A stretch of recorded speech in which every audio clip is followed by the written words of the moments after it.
Bismillahirrahmanirrahim. Assalamualaikum warahmatullahi wabarakatuh.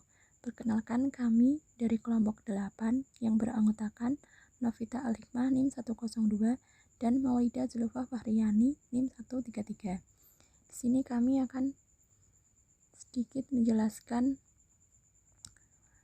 hasil diskusi dari kelompok kami yang berjudul Dimensi Manusia dalam Pengembangan Kurikulum. Nah, di sini kami mengambil 5 rumusan masalah dalam makalah kami. Yang pertama yaitu pengertian kurikulum. Yang kedua, dimensi kurikulum. Yang ketiga, fungsi kurikulum. Dan yang keempat, peranan kurikulum. Dan yang terakhir yaitu tujuan dari kurikulum. Nah, yang pertama yaitu pengertian kurikulum.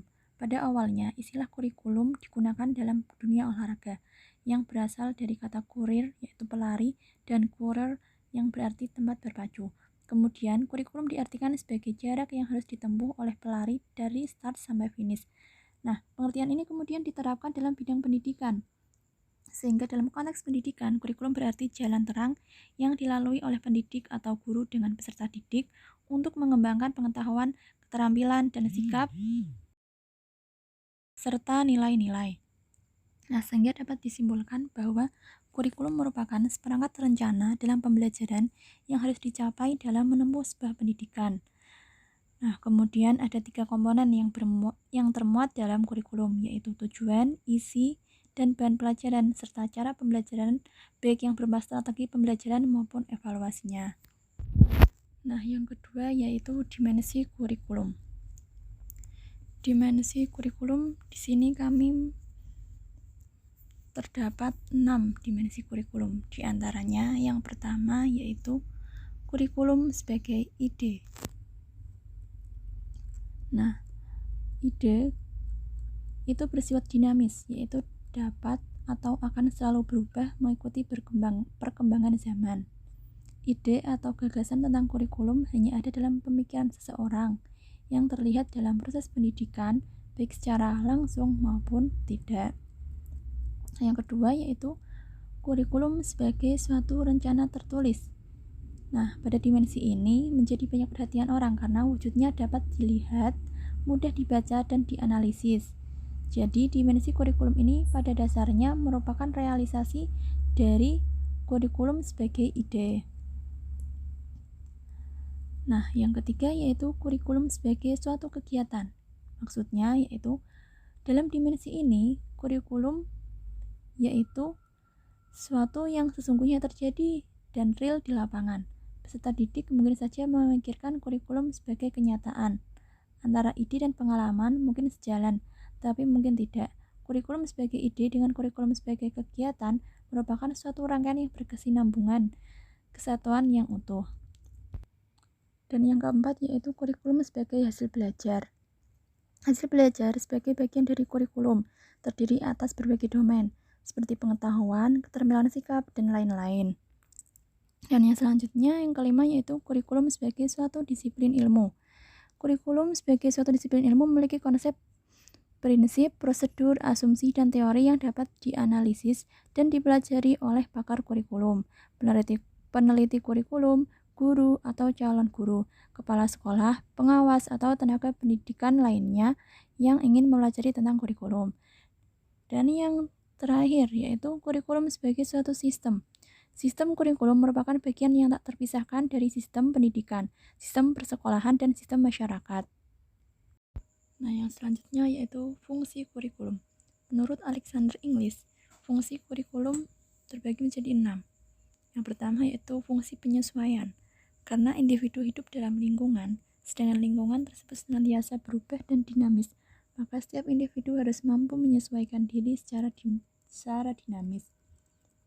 Dan yang kedua, yaitu fungsi integrasi.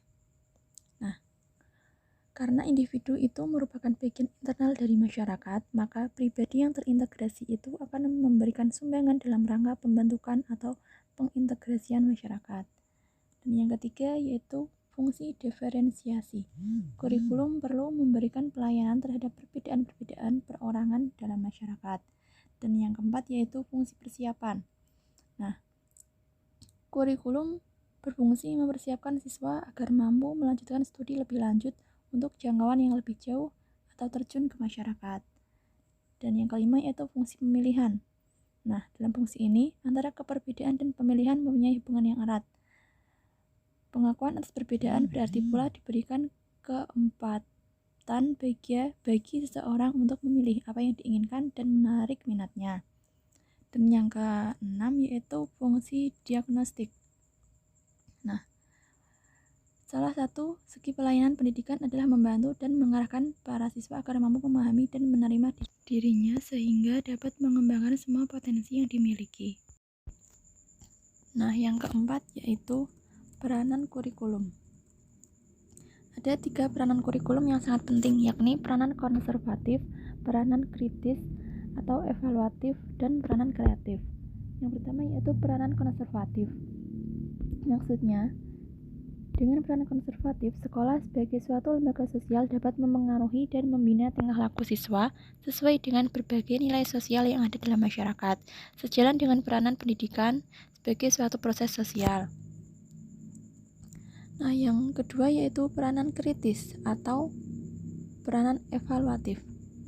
Nah, maksudnya dalam peranan ini, kurikulum turut aktif berpartisipasi dalam kontrol sosial dan memberi penekanan pada unsur berpikir kritis. Dan yang ketiga yaitu peranan kreatif. Kurikulum berperan dalam melakukan berbagai kegiatan kreatif dan konstruktif atau membangun, dalam artian menciptakan dan menyusun suatu hal yang baru sesuai dengan kebutuhan masyarakat di masa mendatang. Dan yang terakhir yaitu tujuan kurikulum. Tujuan dalam komponen kurikulum memiliki peranan penting untuk mengarahkan semua kegiatan pembelajaran yang mewarnai komponen-komponen kurikulum lainnya.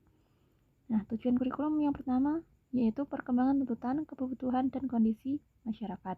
Saat ini, tuntutan proses pembelajaran diajarkan bagaimana bertujuan pada problem solving atau penyelesaian masalah, kolaboratif, dan berpikir kritis. Nah, satuan pendidikan diminta untuk berpikir merumuskan tujuan kurikulum sesuai dengan tuntutan tersebut. Dan yang kedua, tujuan kurikulum didasarkan pada pemikiran-pemikiran global yang terarah pada pencapaian nilai-nilai filosofi, terutama falsafah negara, dan nilai-nilai yang dianut oleh satuan pendidikan, serta di mana lembaga tersebut berada. Nah, demikian sedikit penjelasan materi dari kelompok kami. Kurang lebihnya mohon maaf. Terima kasih. Wassalamualaikum warahmatullahi wabarakatuh.